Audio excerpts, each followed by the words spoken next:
Hello there, folks. Hey, this is Joe Azu here.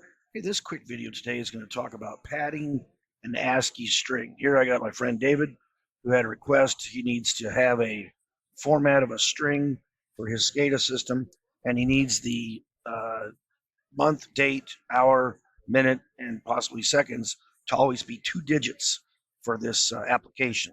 And so what I did here in this program is I created a couple data tags over here. I created a bunch of integer tags, and all of these tags are going to get, for instance, the year. I'm using the function get year, open parentheses, and then I type get now, open, close parentheses. That becomes a formula. The month, same thing. I do get month, open parentheses, get now, open, close parentheses. Date is the date of the month. Same thing, get date, get now, and so forth. Then I have hour, get hour, open parentheses, get now, open, close parentheses. And I'll show you minute is get min, open, close, get now, and so forth, and get seconds. All of those functions are found in the lower right-hand corner in system. If you expand the functions tree, and then if you go down to the time, you'll see those functions in here. But you have to use the get now in between the parentheses to execute that function. So those are all integers. They return an integer. And then I have a bunch of string tags here called p month. I call it p month, p date, p hour, because I'm padding those because I want them to always be 2 digits. And so I wrote a little program that, here's my little program. See if I can make so you guys can see it a little bigger here. Move this over.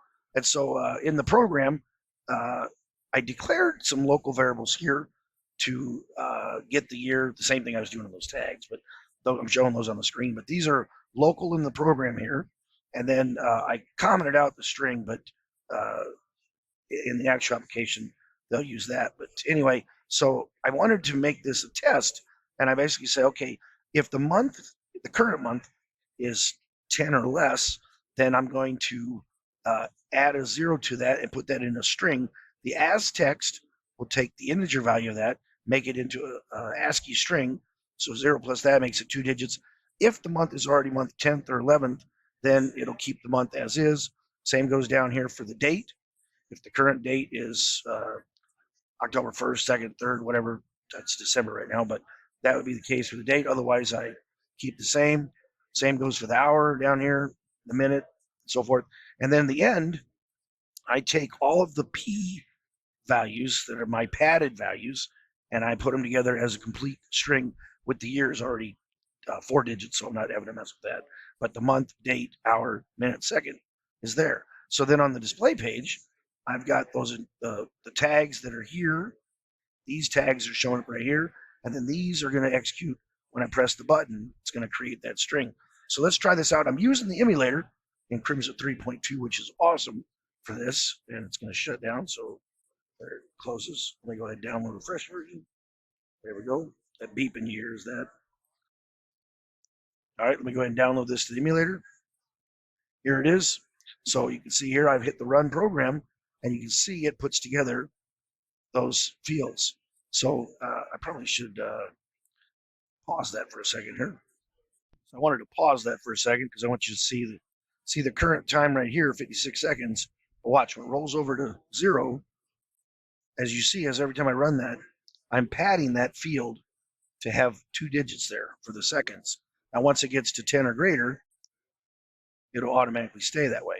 Now, I can also, in this case, I can alter my date here in this field. I can go here, and I can say, pretend it's the 8th, 7th month, and then I can go over here, and maybe I'm doing a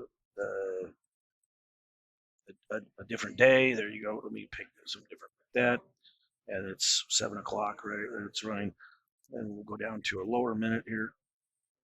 There we go. And of course, if I take the seconds lower, there we go. So now if I hit the button, you'll see that it pads those like I want, which is exactly what we're trying to accomplish here. Anyway, that's a cool way that you can pad that. Now, David's application doesn't need the seconds, so he'll delete this from that application, but it'll give him the format that he wants. And that's what his SCADA guys want to see, that value in this format. So they wanted 4 digits for the year, 2 digits for the month, 2 digits for the hour, 2 digits for the minutes, and then, well, yeah, 2 digits for a month. Yeah, anyway, so that's it. And that demo should work great. If you guys want to copy this, feel free to send me a note. I'll share this database with you. Runs great in the emulator. Hey, thanks a lot, folks. See you later. Have a great day.